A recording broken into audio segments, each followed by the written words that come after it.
Yeah, okay. So we'll just start on the laws of the universe. So the topic is laws of this universe and free will and making choices. And are you willing and open? What does that really mean, and why is it so important? So when we talk about laws of this universe, it's really laws pertaining to this universe, because there are other universes and other creational periods in which the laws would be completely different. And some of them would really not translate. It would be a completely different experience, and so essentially they're not really open to discussion because there would be nothing to discuss from our frame of reference. It wouldn't make any sense.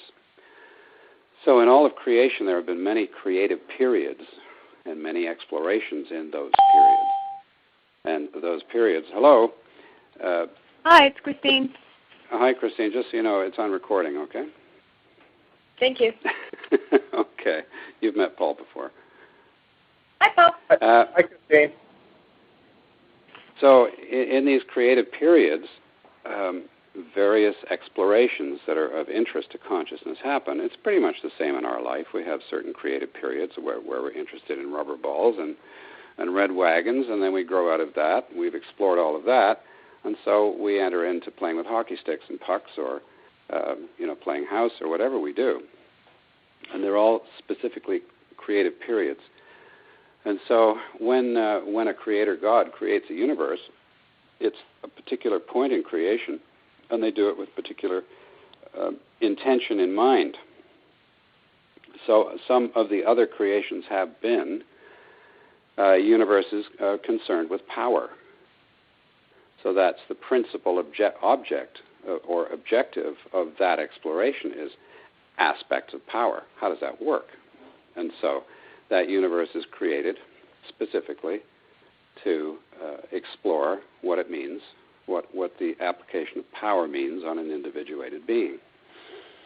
And there are created beings who go into those and then explore that. And that's what they're created for, and that's their exploration.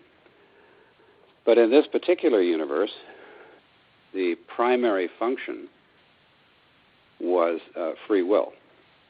And free will to be acted out on an individual basis, so as much free will as was possible from the greatest number of beings participating in this exploration or this experiment. And so when we talk about that, well, there have to be certain boundaries. And so those boundaries are set by the Creator God as to what the boundaries of that exploration will be. In other words, will application of free will extend beyond a certain point? So it's rather like the pendulum swings from side to side on a clock, one of those great grandfather clocks, and it's bounded by gravity, and it swings to one side. It has a moment, and then it swings back. So the whole exploration of the pendulum is within the boundaries of the laws of gravity. So that moment is quite apparent. And in the exploration, the Creator God sets certain boundaries as to how far he will allow the pendulum of experience to swing. Certain experiences are within the boundaries of that given existence, and certain other ones are not. And in this particular universe, the essential principle of this entire exploration is precisely that there are the greatest number of individuated beings from various backgrounds and various creational points, all with different natures, exploring what it is like to live where you can make free choices.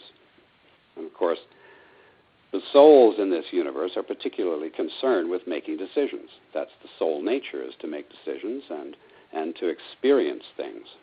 And so they're looking for, the souls are interested, the high self, who is concerned with producing the soul in the first place, is interested in making decisions.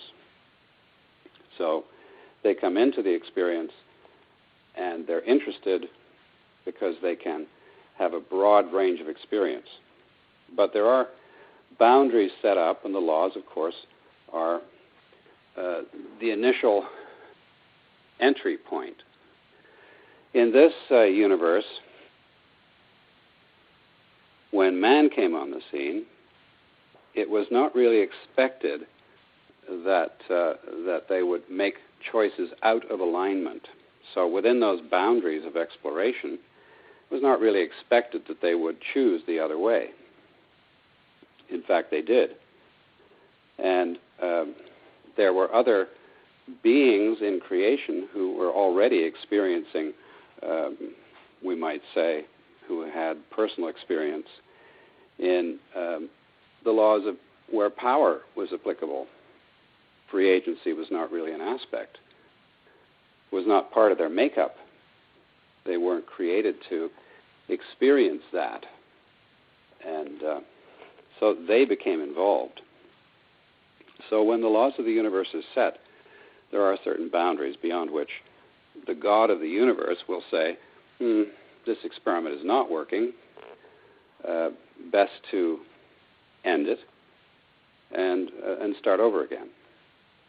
In the case of this universe, the original exploration was intended to be in alignment with the laws set up, which were in alignment with the determination that the Creator God was interested in. And all those high selves who were experiencing were also co-interested in experiencing and creating together. So we have a universe that, in a sense, went offside. And it went offside because these other beings who were interested in power and the manipulation of power became interested in this exploration and did their best to interfere. And not being created in this particular universe, they were not really concerned with the laws that were here. They were and still are concerned with the application of power.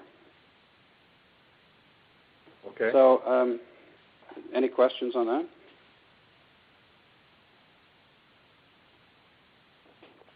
How can beings from another universe enter into a new universe if one universe experiment is collapsed and a new one started? Well, just because a universe ends does not mean that the beings who have been created in that universe end with it. That's what I'm wondering about. Yeah. So those beings came to fruition in the universes that they were engaged in, and they gained self-sustenance. So in a sense, they're self-sustained.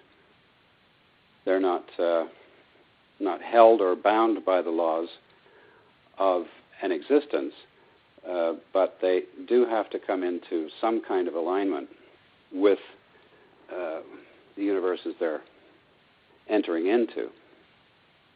They have to be able to resonate within a certain frequency. And so while the universe was... Sorry?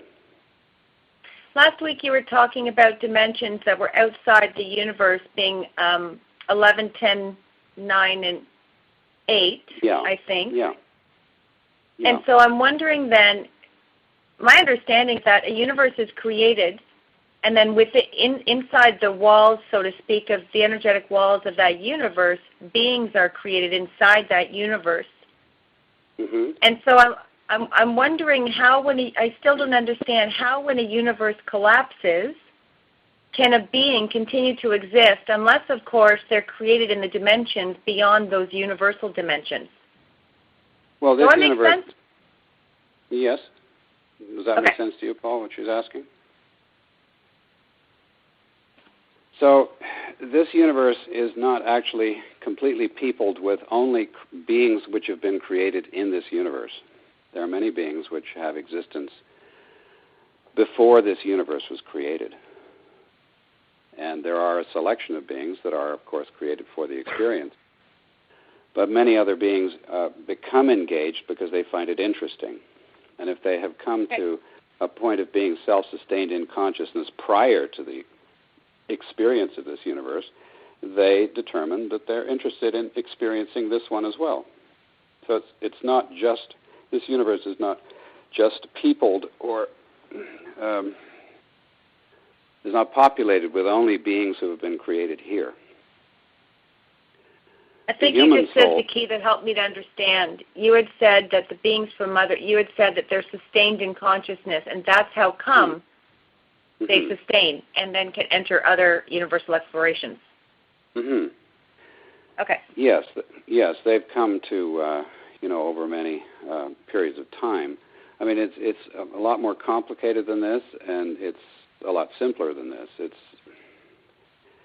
again, we're talking about things which is extremely difficult to define, and the conscious mind, the mental process, doesn't really handle this information very well. So we're sort of exploring territory that is not generally explored.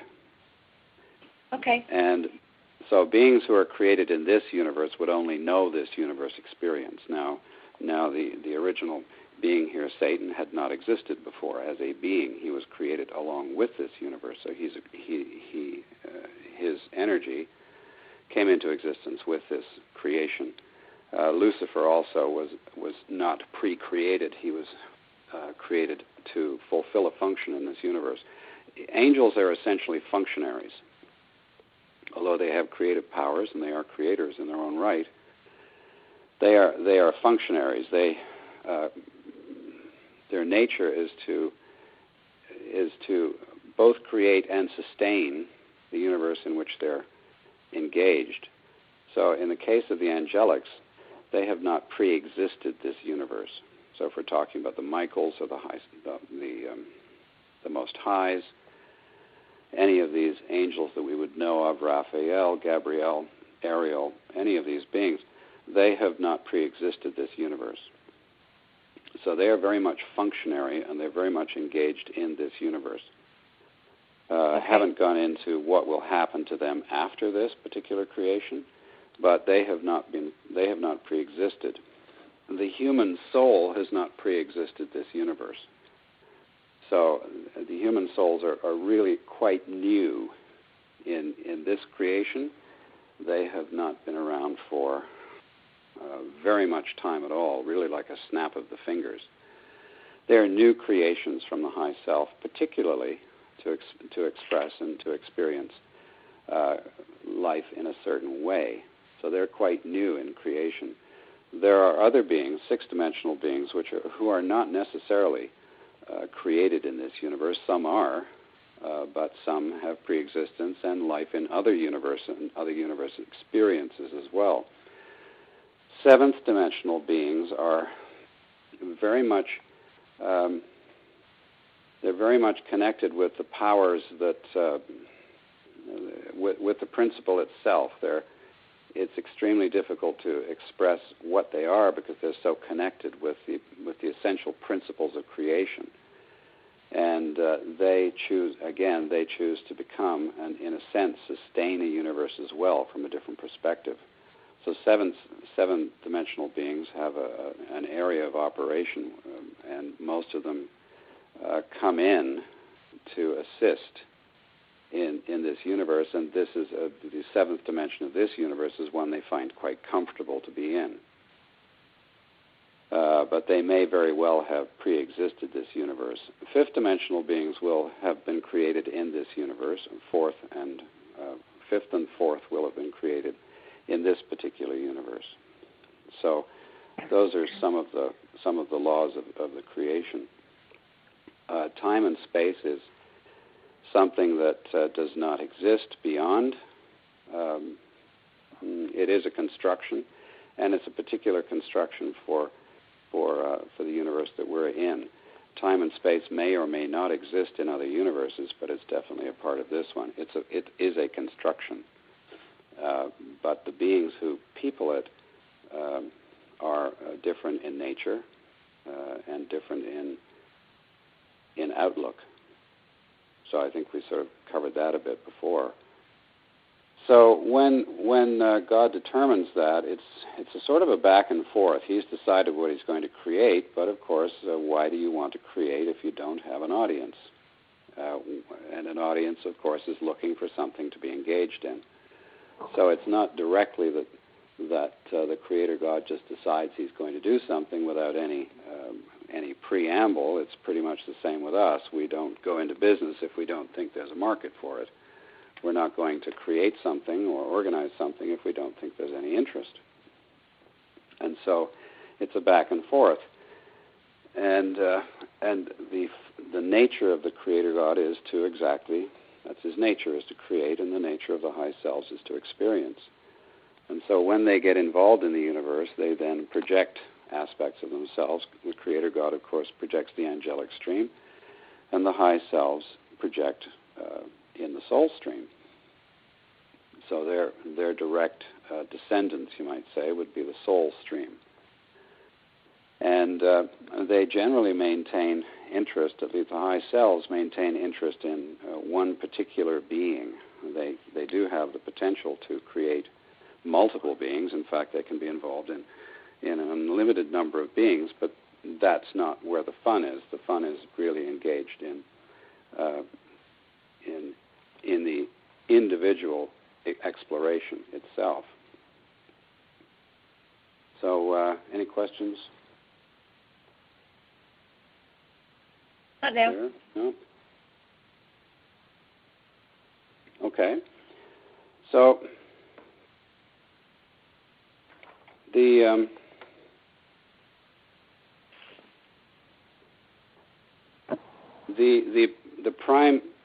prime directive there for the angelic stream is that they do have the potential, as do all conscious beings, to make choices, but their nature essentially is that they're created and they don't really have choices to make. They really just do and are how they are created.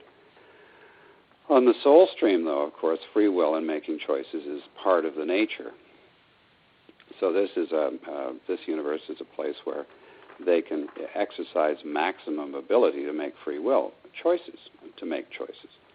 And that's the interesting part, is making choices. So we find often that if someone comes into resonance with their soul, they would be experiencing or expecting that their soul would be telling them what to do, actually telling them what to do. Like people, will attempt to find God, and one of the determinations is to find God so that God can then tell you what it is that you're supposed to be doing. And in the case of angelics, that is their nature. They have a tendency to take direction and to simply want to know what I do next. And if they come into resonance with their soul, they will be told, they will be directed by others. On the case of a soul, though, it is free exploration, and the being who is here in physical form, of course, is the earthly representation of that soul being, and yet is created completely independent. As I've said before, it's rather like rich Uncle Ernie sends the check once a month, and you do what you want with the money that comes through. So the life stream comes through, but each human here and each soul is quite independent as to what it determines to do. So the soul is busy in, let's say for the human, in the fourth dimension, and yet the human is here making their own decisions and determinations as to what they want to do next. And if they ask, they'll simply be told, well, do whatever you like.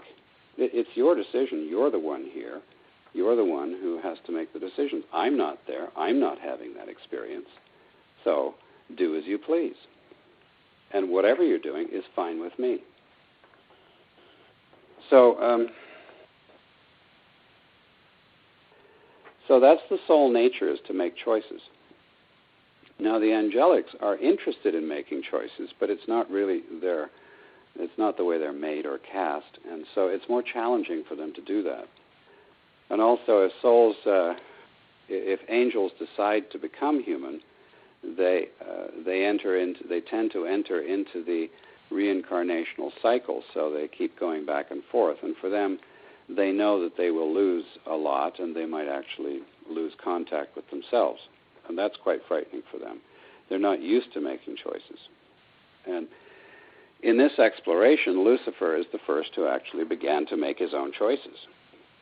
And as a result of his making choices, and those who followed him, they are, amongst the angelics, they are the ones who have the greatest experience in making choices. So in the new way, Lucifer and those who are with him are now helping the angels to learn what it is to make choices. So there's an evolving line in the angelic stream where they are now beginning to make choices. And that's quite new. That's quite new for them. On the soul line, they've always been making choices, and a soul being never wants to be told what to do. An angelic being, on the other hand, generally does want to be told what to do. So that's free will and making choices, and all of that is coming into a new place. As I said, the angels are not, they're not used to it.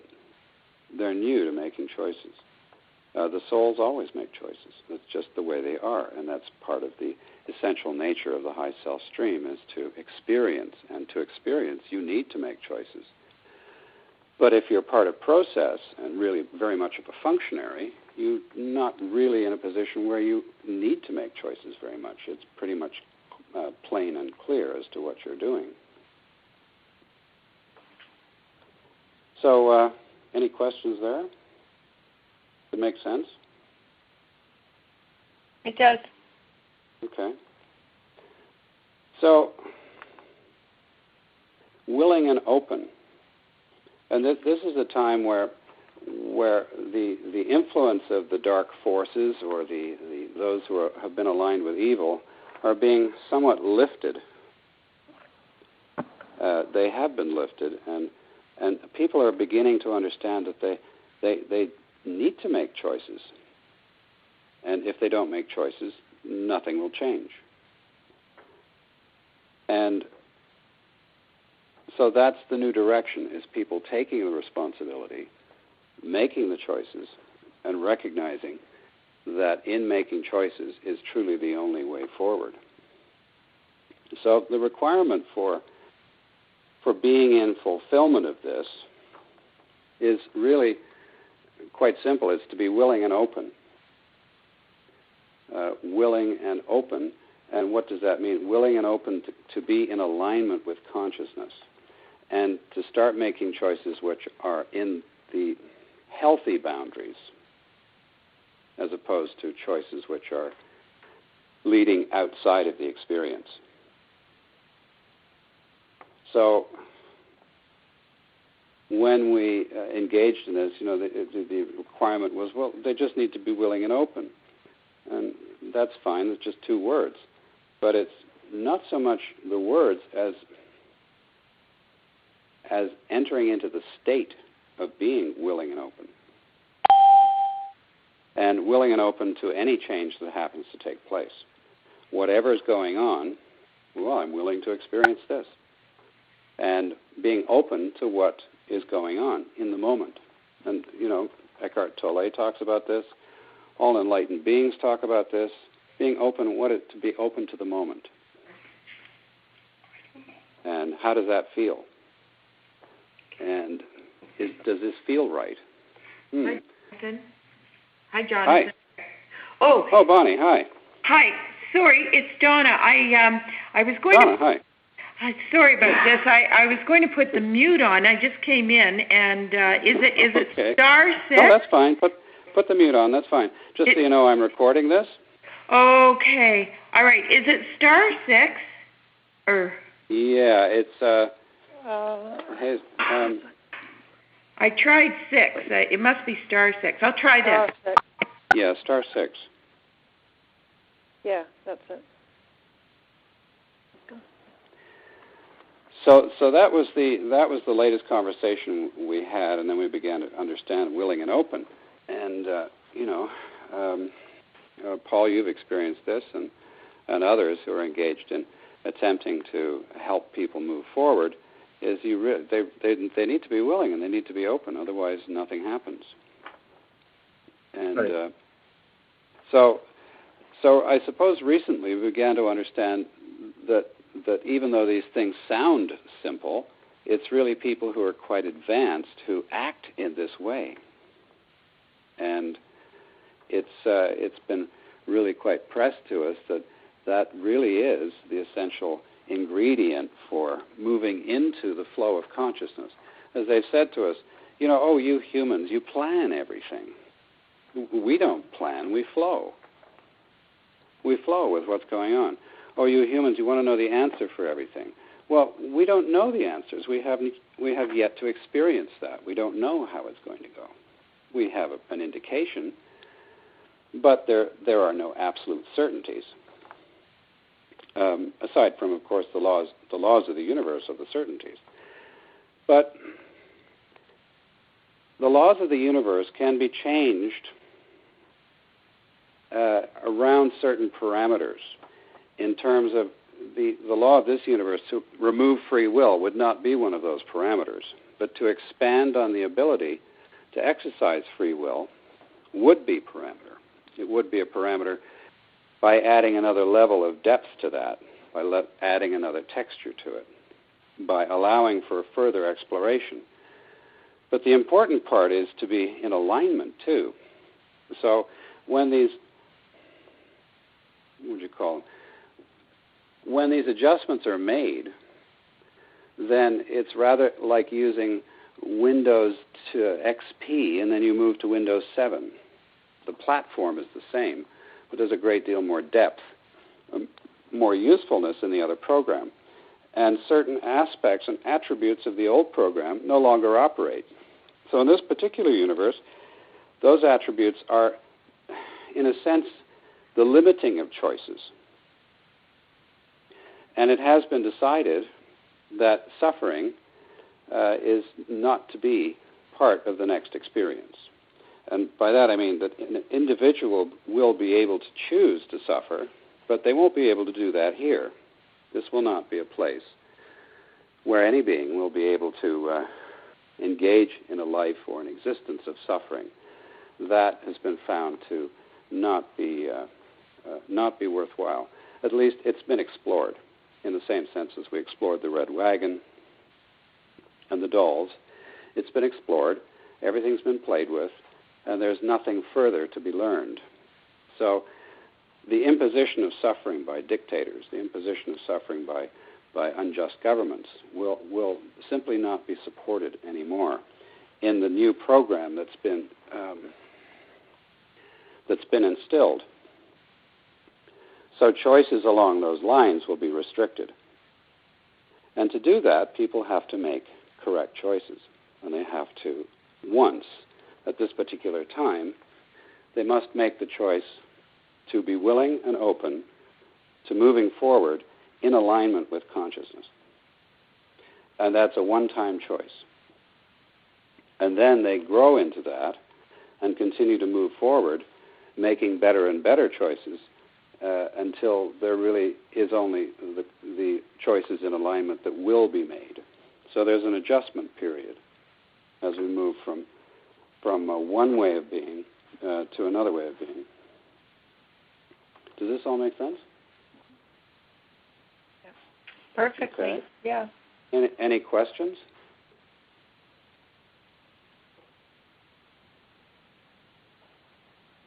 Alrighty, no questions. So that's what happens in terms of the laws of this universe.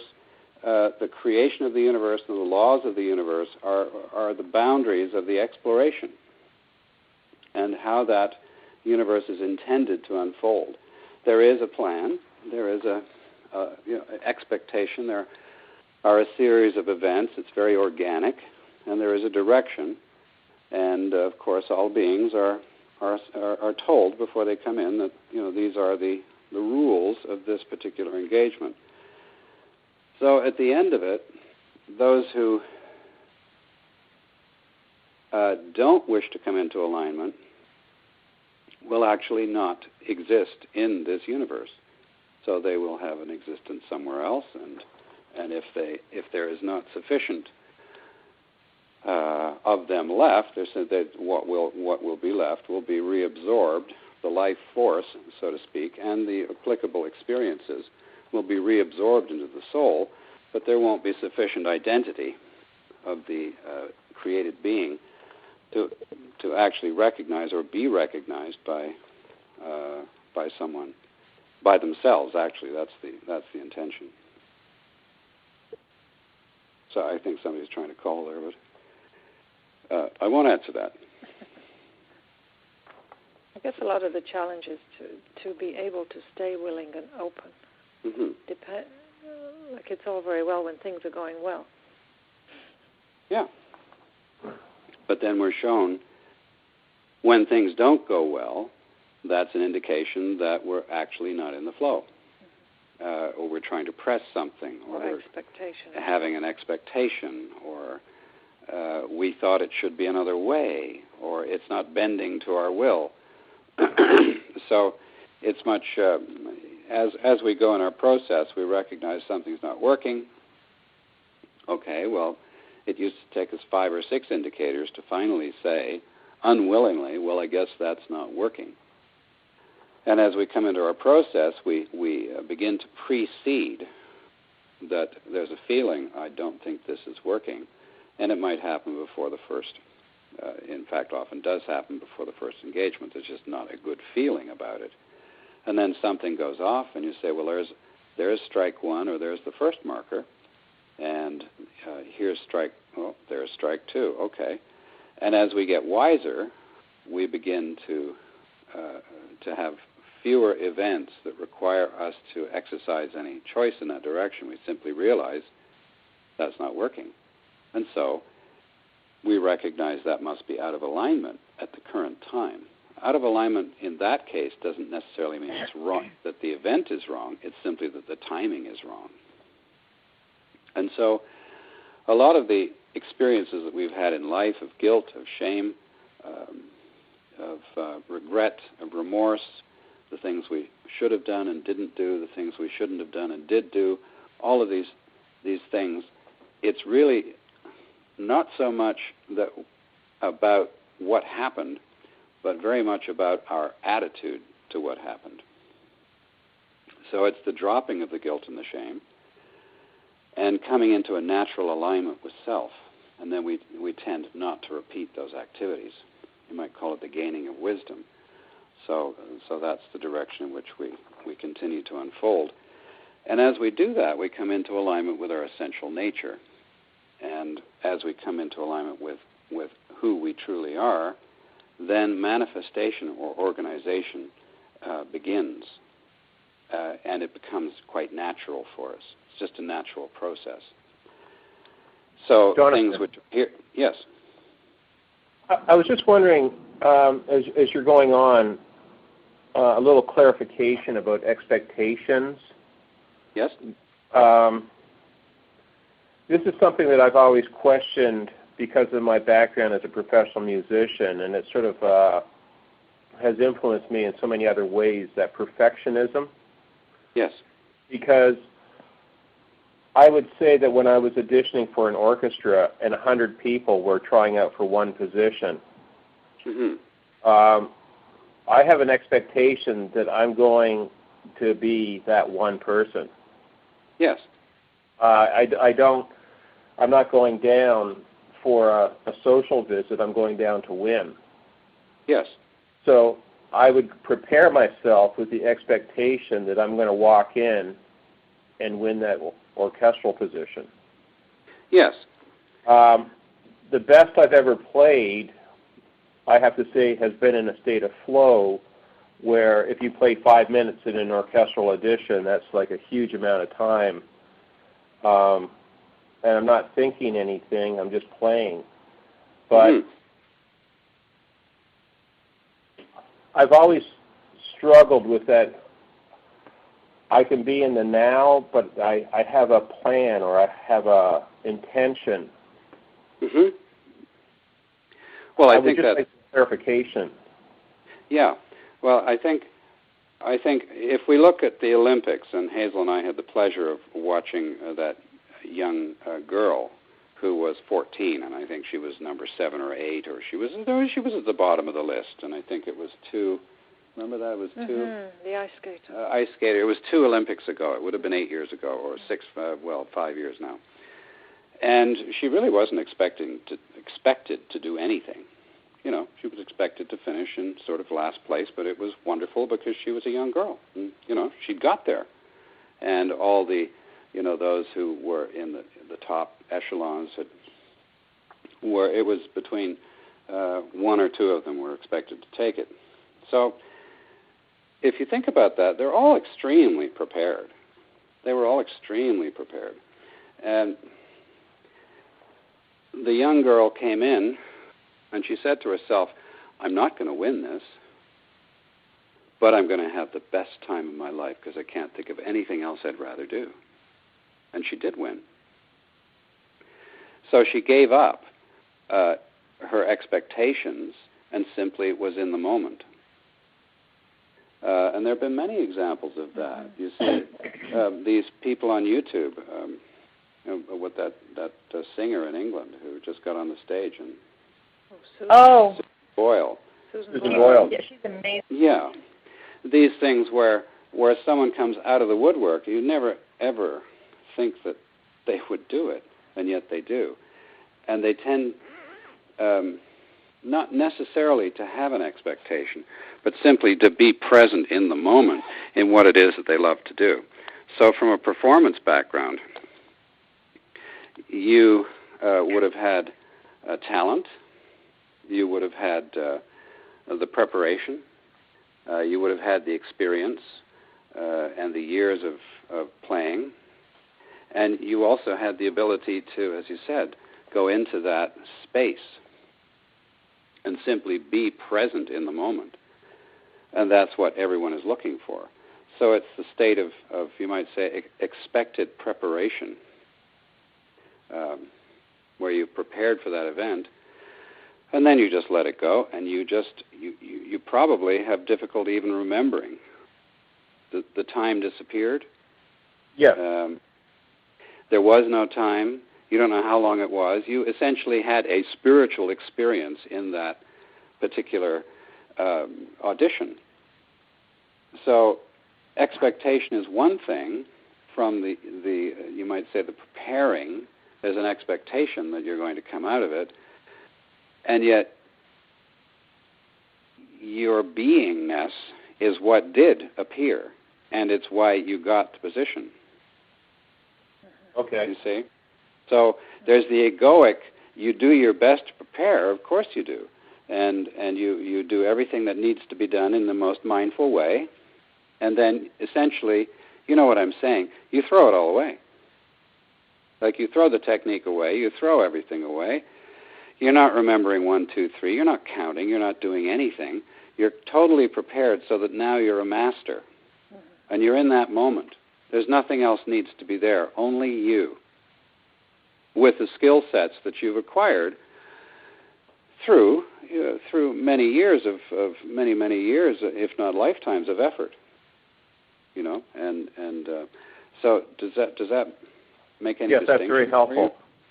Okay, and you know we have I have a friend who I'm surprised he's not on tonight. I don't know, he probably dialed the wrong number again. He tried to get last year, gave him the right numbers, but anyway. And he's a concert musician, and was playing on the stage at 12 years old. You know, with Roy Thompson with the Toronto Symphony, and then went to Europe and did that whole gig. And everything was work. You know, there's a mistake there. Correct. And you know, music it's extremely critical. You can't make one. You're aiming for perfection, which is very difficult. And then he would get on stage, and of course it's all forgotten. And the light shines down from heaven on him when he plays. And it's like, where did this come from? It's essentially transcending self when we're in those positions. So with the bubble, we learn to live from that transcendent point, or continually connected with that ability in any given moment. And that's essentially the difference between a learning individual and a master individual. And so all of these carry through into various arenas of our life. We're no longer approaching situations with fear or trepidation. There's nothing to be lost, and there's nothing either to be gained. It's simply we are who we are, doing what it is that we enjoy doing. And it takes a lot of preparation to get to that place. So, but in terms of expectations, I think I was really more relating to expectations that something will be a certain way, and it ends up not being that way. That a certain situation will end up being a certain way, and someone may have seen it that way, and yet there are many events. When you're performing yourself, you have the prepared space in which you're expected to perform. But in day-to-day life, things get in the way. Other people are engaged in not being in the flow. We're dealing with much stress, and so certain people do not act in an expected way, or situations do not unfold in an expected way, or we expected more of a situation, and that tends to lead to anger. And so anger, in a sense, is unmet expectations. And it's also frustration as well, is a sort of subverted anger, where somehow disappointment, other things can lead to depression, which is sort of inverted anger, that it didn't turn out the way we were expecting it. So that comes into the controlling, ourself, in which case we're not in the flow, attempting to control others when we really, we're not allowing them to be who they are, or also in the case of many nations where they simply expect to be controlled. And that is part of the slave. That is part of the slave training, is expecting to be told by boss man what to do. Organizations and corporations expect us to say, yes, Maza. They expect us to say, yes, Master. What will you have? What will you have me do next? And so that's imposed servitude, as opposed to serving from the actual free self. That's a totally different type of service. So again, aspect how they come, in alignment, out of alignment. It might be in alignment with the boss, but it's actually out of alignment with the universe. So that was really more what I meant by expectation, but I do understand what you're saying. Thank you. Yeah. Any other questions? Lawrence, did you come on the line? No, I did, Jonathan. Donna? Oh, hi, Donna. Yeah, of course. I was thinking about what you said, and I kind of relate it, and probably Hazel might relate to this too, but I relate it to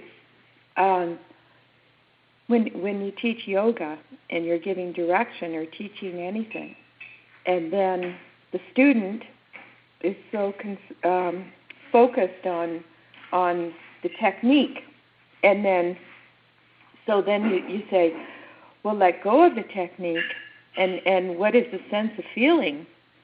Because it's the feeling that is more important than the technique. Yes. Right? Absolutely. Yes. And I would say the same would be true for you you got into the feeling of it in your fabulous auditions. And so, in a sense, we lose ourselves. We see it when we watch these dance programs. Yeah. And these kids, they're very young, but they're quite, they're quite masterful. But you'll see them, they'll make a transition, and often when it's an exquisite performance, you see them come out of state. You see them at the end. And there's a look where their eyes are lose the glazed over and they come back and they can't believe they did that. There's another example. Hazel and I were in St. Lucia, sitting by the pool, and there were tall, black, statuesque women with great shapes and feather hairdos and little bikinis with feathers on them, and they're coming out and they're all glitter. I mean, the glitterati. And they came out to the pool, and one looked at me, grabbed my hand, and they were doing limbo up in the front. Well, Hazel can tell you, I'm the stiffest, most unlikely person to do any such thing. And of course, they get up there, and the music's going, and the drums, and they have their snake oil on. They're all oiled up, and it's quite it's quite sweaty and delicious. And so we got up, and they had a bunch of us, and they had us go into these things. And I'm 6'2", and there was a cook in the kitchen who would come out any time they were doing this, and he was actually on the other side of the limbo bar. And he looked me in the eye, and I got into the vibe with him, and I got right down. I mean, it's a physical impossibility for me to do it. It's absolutely it's impossible. But I got into the vibe of that place. I was exactly with him. We looked at each other. We communicated. As he went down, I just followed him. I didn't come anywhere close to falling, but I don't know how far my back was, probably 6 inches off the ground. It was a literal impossibility. But I entered into that state. So that's the state of mastery, which can actually be entered into if we allow ourselves to go there. And we forget ourself, who we perceive ourselves to be, much as possible. So this whole process is allowing us to come into that state of delicious living where it just kind of happens. So we have people telling us, manifestation is instantaneous, or this is wonderful. Things are I think of it, and boom, it's there, or I feel I'd like this, and boom, it's there within minutes. So this is how we come into resonance with our soul. So in a sense, it's not really about the laws of attraction, as more the laws of resonance, which are natural and very much associated with our soul nature.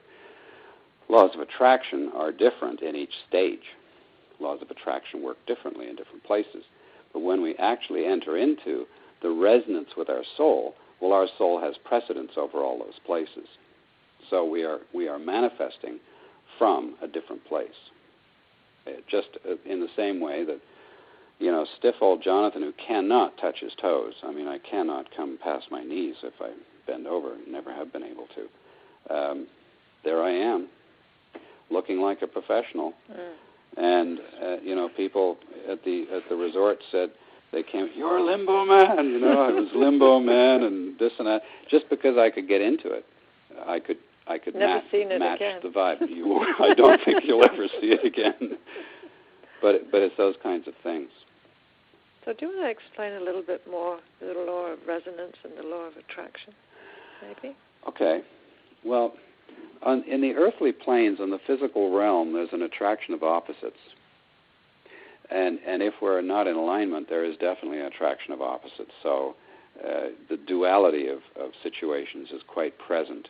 And yet in the whole, there is a wholeness to it.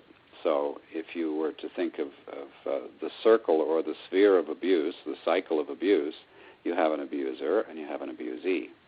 They each attract the other. So although the abuser would say that, the abuser, when asked, will say, well, the abusee actually told me they wanted to be abused. And the abusee will always look for someone who will abuse them. That's the cycle. So people are generally attracted to people opposite to themselves. And it's so that both can learn in the entire cycle of healing. So the abuser hopefully learns not to abuse, and the abusee hopefully learns not to be abused. And so if they continue in their own work, in their own transformation, they will come to a place where they will have mutual respect for each other and no longer engage in that. So on the worldly levels, the physical levels, opposites attract. You have North Pole, South Pole. You have wet, you have dry. You have cold, you have hot. In the spiritual realms, like attracts like. So when we start to ponder the metaphysical, the spiritual, the unseen realms, like attracts like. And when we enter into the spiritual, which is the transformational stage, we enter into the spiritual awareness or beginning to perceive things spiritually or at cause or source, then we begin to grasp higher principles. So we know that if you're kind to someone, then you attract kindness. So like attracts like. If you're loving towards another being, you attract love back. You are also loved. If you're compassionate towards another, you yourself also attract compassion. So in the spiritual level, we're talking about the law of attraction as likes attracting likes. When we're talking about resonance, a soul resonance, resonance is a way of being. It is the way the soul is. The soul is in resonance with other souls in its own dimension, and when it wishes to converse or do anything, it comes into resonance. And so when we come into resonance with our soul, we begin to leave the third dimensional approach to life, and we begin to enter into the fourth dimensional approach. And the fourth dimension is when you come into resonance with something, it appears. It's simply, you come into resonance with an object, it appears. If you come into resonance with a person of like resonance, so again, like is attracting like. So as we leave our abusive friends behind, as we leave the old ways, we start to come into resonance with people who are in resonance with higher aspects of themselves as well. So like begins to attract like. Does that answer any questions, or is that full enough? Any other areas in there? I was wondering, Jonathan, if you could just expand a little bit on, and I'm not sure how to word this, how to remain in resonance with your soul when perhaps temporarily it is clear to you that you need to remain within an environment that you are not in resonance with. How do you maintain the core of peace in an environment like that, which you know is temporary, but you need to be there? Okay, do you want me to be specific? Okay, and well, no, because because let's say you're in the office that you don't like. I'm not suggesting okay. that you work in an office you don't like, but let's suggest that you do work in an office in an environment that you're not happy or fond of. And let's suggest that you just happen, somebody comes in and says, Christine, you just won the lottery. Well, you're not very aware of the environment that you're in anymore. You've been transported to a new place, and you're not bothered at all by being at the office. So it's a matter of what the current vibration is. It's like if you're in joy, if you're feeling joyful, the office doesn't bother you. And actually, as we progress, people who have challenges become more interesting to us. They don't become less interesting, they become more interesting. We see where they're out of alignment. We begin to perceive them before they perceive themselves. Is that going in the correct direction? Is that what you're...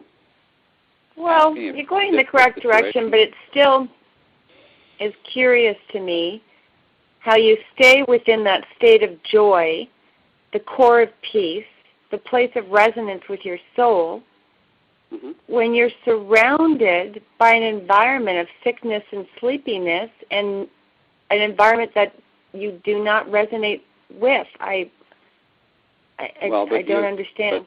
But then, in terms of your office, you are not responsible for your office. You're responsible for yourself. So the desire to control the surroundings, of course, is the desire to control surroundings. So if they're not pleasing to us, then we naturally want to control them. We want them to be the way we want them to be.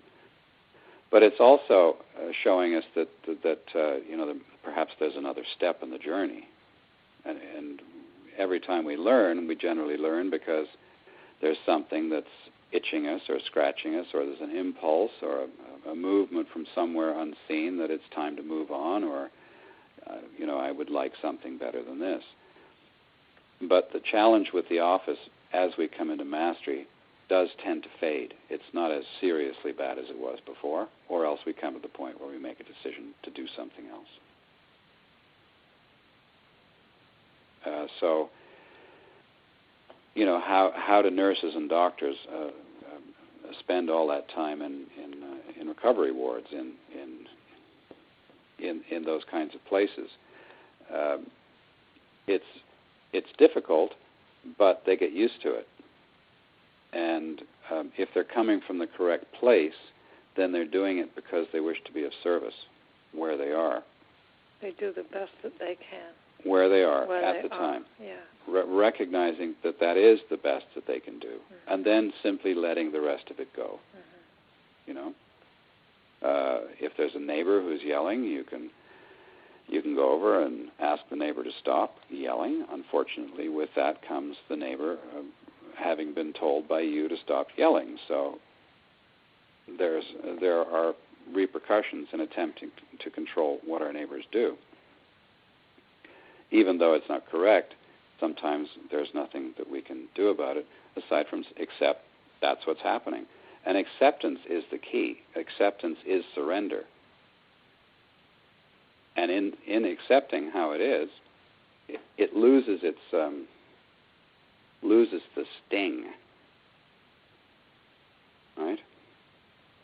Mm-hmm. So you can either move on. So you're given the truth.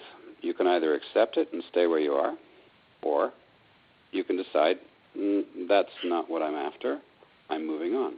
Again, choice comes into the situation. It's about choice, too, isn't it? It's really about choosing. Because, we have a situation here of a period of time in the summer. We have noisy neighbors.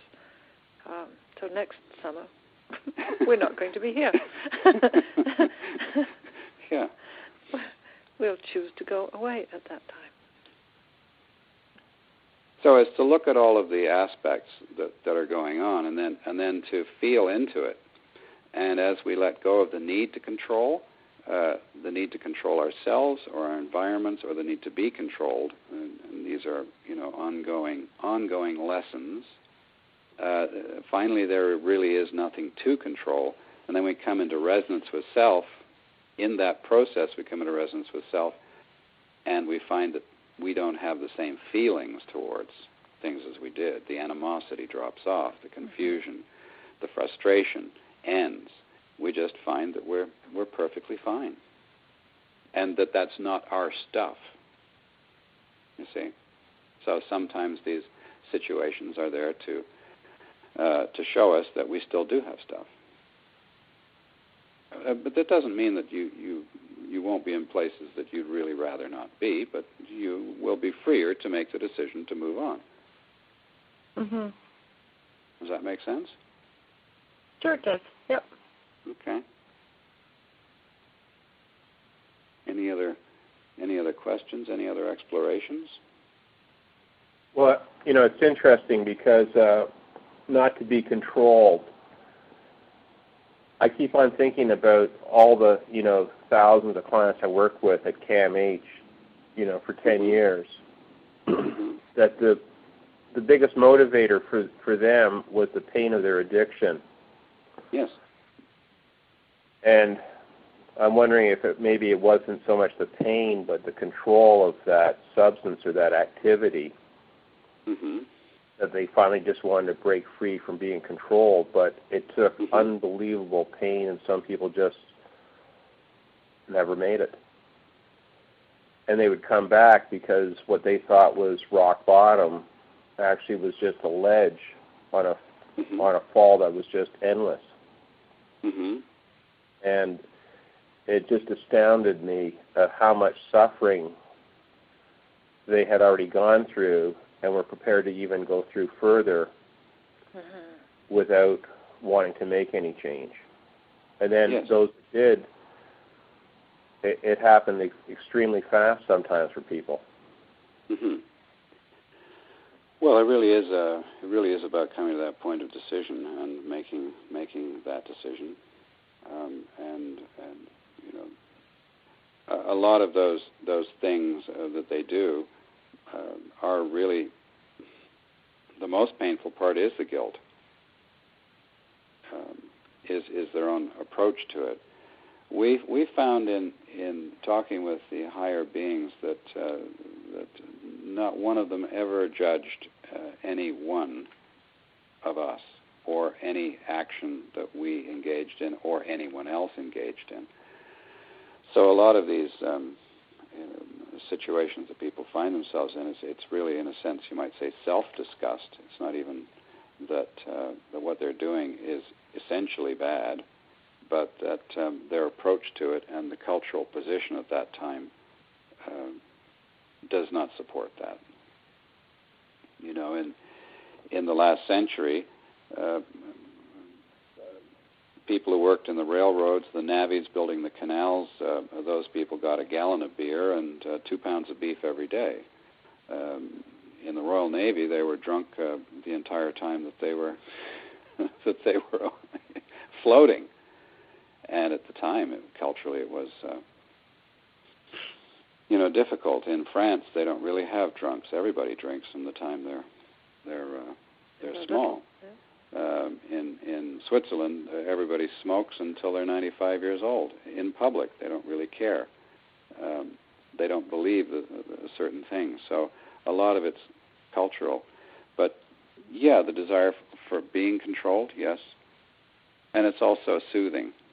It's a way to soothe, and sometimes it's a way to ground as well. It's a way for people to ground themselves. So, yeah, that desire to be controlled is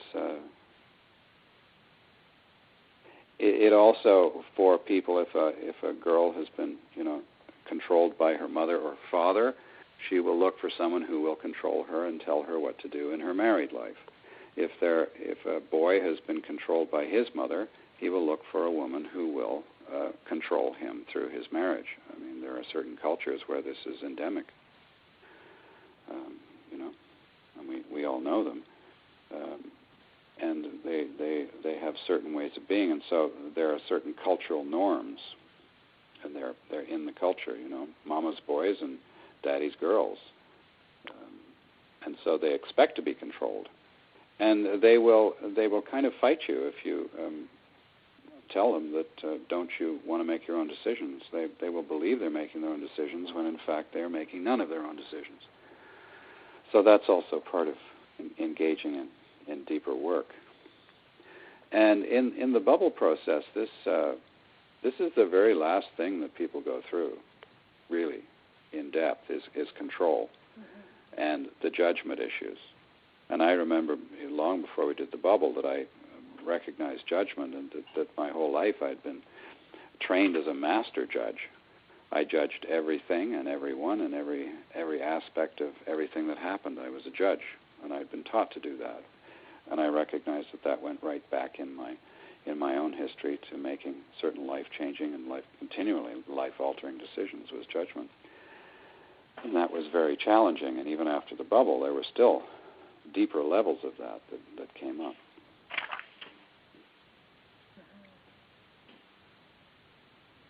Any other questions, Donna? Anything? No? Jonathan, when you're talking about the laws of the universe and the exploration of this particular creation being free will, my understanding was that the time of suffering is coming to an end in the next evolution of this creation, and people can choose to continue suffering, but they will no longer be supported in this creation, and that all people must make the choice to be in alignment with consciousness. So I'm thinking of, there are many people out there who are very asleep, very unaware, and they don't even have people around them. They may not have people around them who are conscious or aware, and they're sleepy. And so I'm wondering if, because of this next evolution, are all people guaranteed an opportunity a situation or an occurrence that will occur in their lives where they will be given the choice to choose. But, like, all people will be given that choice? Yes, all people That's a guarantee. On the earth will be given the choice. They will be given the choice in a way that they understand that choice. And each of us are unique, and each of us are going to make that decision. It's not like they won't be given a choice. I mean, the clarion, the trumpet's been out for the last 2,000 years telling people, well, it's time to wake up.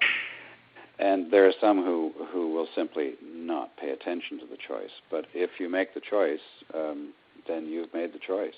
Now, the evolution can be quite, as they have told us many times, everything is earned in this universe. So if they make the choice, they still have to earn their self-knowledge. It will happen for them, but they will still have to make decisions to essentially be open and willing. That's the simplest way, is to be open and willing, which we can choose to do any time, but essentially to begin to live in an open and willing fashion. Open, oh, well, what's that about? Oh, that's interesting. Oh, it's not going this way, it's going that way. Oh, okay, then I'll go that way. As opposed to, it's got to be my way or the highway, you know. Well, the choice comes in the way that you live, doesn't it? Yeah, it comes. That is the way that you live. Yeah. That is the choice. Yeah. Not just, okay, I'm going to make a choice today, and then I'll just go back to living whatever way I want to. No. And I've worked with people over many years, and often there's been a desire to just that they're living out of alignment, but they just want the fact that they're living out of alignment to be okay. That's what I mean. Yeah. Yeah. And so they want to feel good about doing bad, and that just is not. It doesn't work that way. You can never feel good about doing something bad, right? Other people will make an agreement with God as they understand Him to be, or the power to be.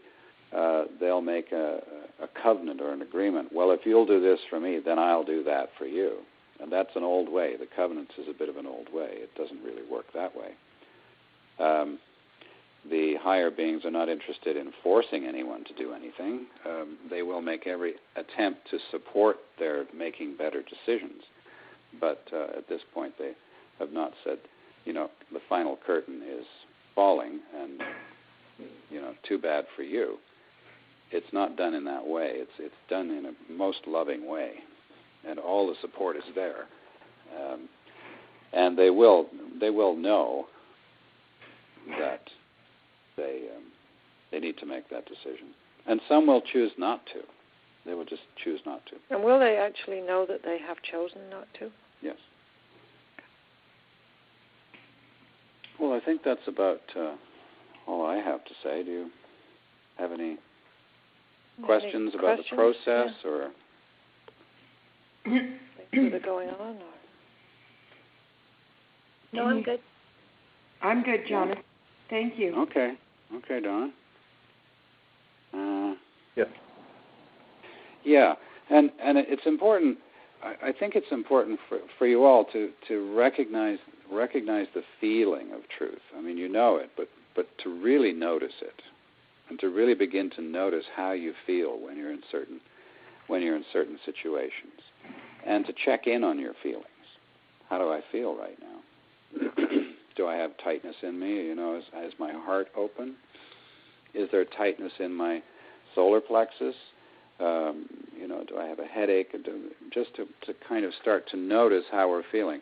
Do I feel energy? Do I feel the energy of my presence in my own being? Can I relax? Can I actually feel the electricity flowing? Can I feel a tingling in my skin? Do I feel my light self? Do I feel a light of me inside? And start noticing impressions, and it can be physical. And then through the physical, go through into what is the underlying feeling, what is the impression, what is the sensation, and is it tingly? Does it feel like electricity?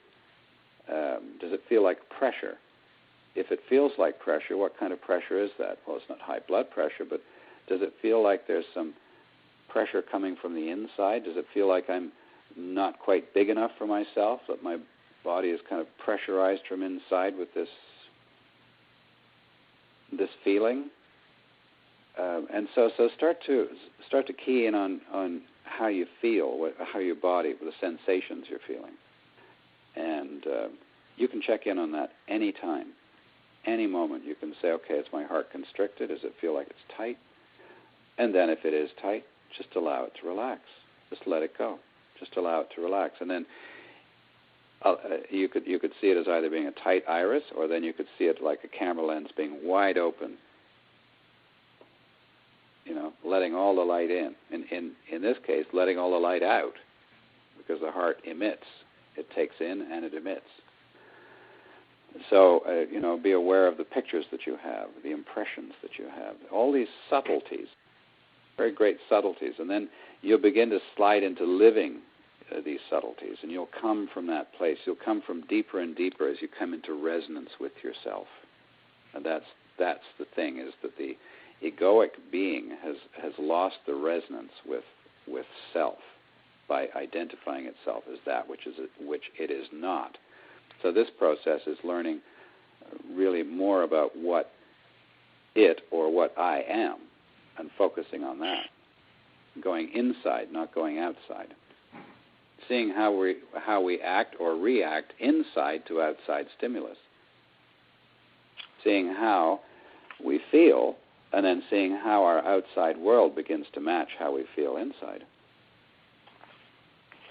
So that's about coming into resonance. That's that's really the law of resonance. Is how does the ego come into resonance with self on the deeper level? And of course, self is also reaching out. It's not a one-way thing. It's not just us seeking our soul. It's our soul seeking the same relationship with us. But we need to be open. We need to be willing, or the soul cannot impose. Therefore, we're the ones who keep putting the gate down on the exploration. The soul doesn't. The soul doesn't do that. The soul is open to the exploration, but we are the ones who make the decisions, and the soul will never override our decision, not while we're here in this life. Although soul has final say about what happens after this life, that's really more the law of resonance is really with regards to self. The law of attraction is it tends to work in time and space. The law of resonance just is. It just is. And the soul makes the decision when it's time to go home. Yeah, the soul will make the ultimate decision. Our ego does not make that decision. Ultimately.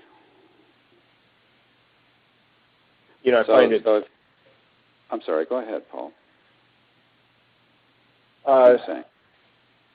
It's just interesting when you say resonance, because as a musician, we talk about harmonics, where you have a fundamental, like a trombone player has a pedal tone. It's like the lowest notes you can play. Okay. But when you play chords, and it's really in tune, you can hear all the other harmonics, even though there's no one else playing. And you can vibrate violin strings without them playing. You can vibrate a concert hall and feel it resonating with you. It's really quite magical when everything's in alignment. Yes. That energy resonates through other beings without them having to do anything. Mm-hmm. Yes. Yes. It's amazing. I used to have I sang in choirs for a long time. The lady she was with the London Opera Company for a bunch of years, and Benjamin Britten wrote operas for her. And she used to sing, and when she put that, she was soprano. She really had more of an alto tone, but she was soprano. And you'd feel your whole belly resonate at the back of the room. She'd shake your whole body with that voice. Yeah, musicians understand this. It's so natural. It's too bad Lawrence is not on. Yeah, it's too bad. Too bad Lawrence isn't on this call. Next week he was supposed to, but he probably dialed the wrong number or something. Anyway, these things happen.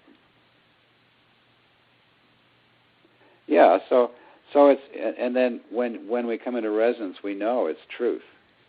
You know, there's a resonance for truth, and that is the truth of our beingness, and that is our nature, and it's just as joyous for anyone who comes into resonance with themselves as it is for any other being to come into resonance with themselves. And even though they're individuated, the feeling is the same.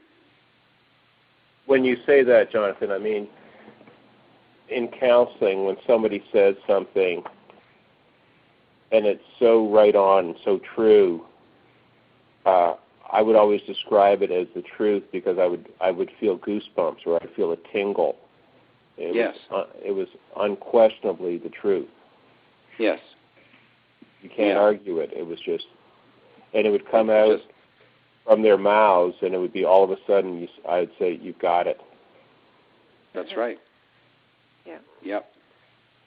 It's the perfection of all things coming into, essentially into resonance. There is a resonance of it. What do they call it? The ring of truth, right? Mm-hmm. It has the ring of truth. And so as we come into that, we come into the truth of self. And that has a frequency, and it is continually resonating. Now, whether other people are tuned into that's their situation. But, you know, in the time of Jesus when he was here, people may have a view that, we would have known him.